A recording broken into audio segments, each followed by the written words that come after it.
how to perform park regeneration in the Mahindra Thar.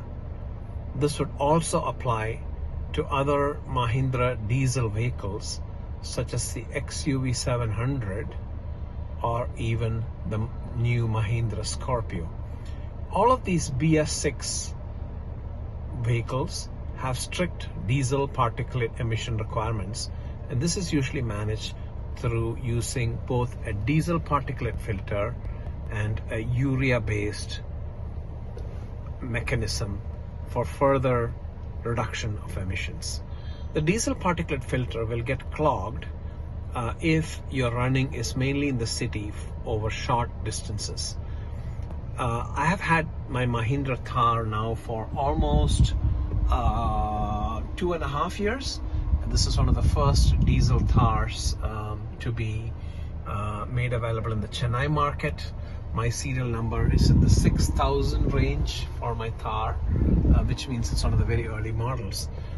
Lately I've been using this mainly in the city. The first 2 years I drove a few highway trips every few months, and that took care of the diesel particulate filter.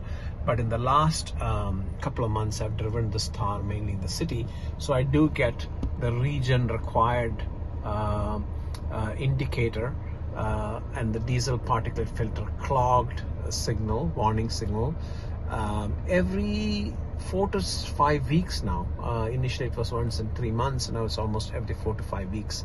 So you know when this happens because this particular indicator will come on, as well as a bold green regen light will come on. Now if you don't address this, then the filter will get more clogged and the regen light will start blinking, and then after that, if you still don't address it, then the vehicle will refuse to start or refuse to move unless a regeneration is done. And at that stage, the only way to do it is to go to the dealer. So it's better to do the regen as soon as this green light appears or the regen signal appears. And the way to do that is not very straightforward. What you have to do is basically, as soon as you see this this regen indicator come on, don't switch off the vehicle. Drive it to an area where you can perform the regeneration in a safe way. You have to first have the handbrake on.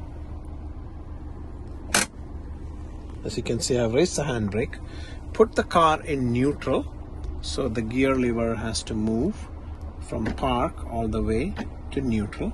So you can see that now the gear lever is in neutral. Not to drive, just to neutral. Keep it in neutral, keep the handbrake on, and then go over here to the side of the steering wheel where you see these indicators that can toggle the front display.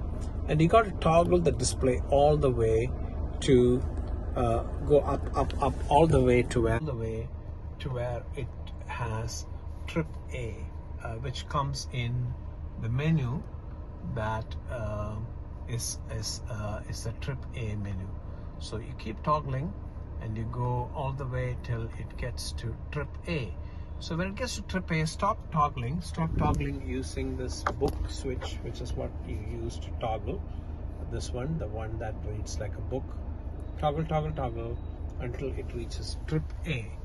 And once it reaches Trip A, then use the down arrow over here, the down arrow, go all the way down, and if you keep going down, then you will see it go to Trip B, and eventually it will go to time and then regen.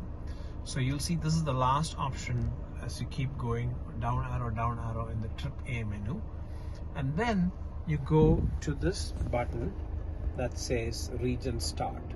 So press that, hold to start, and then it will say regen requested. It acknowledges by saying regen requested. You can see now the engine RPM is already increased to 2,200 RPM, and then it says regen in progress, which means that it is actually performing the regeneration at this point. Now it will take about 15 to 20 minutes to complete the regeneration, and then automatically say regen complete, and it will then go back to a normal range of RPM, such as about 800 RPM, which is a normal engine RPM speed. at that point you can switch off the vehicle and the regen is complete. So this is how you do park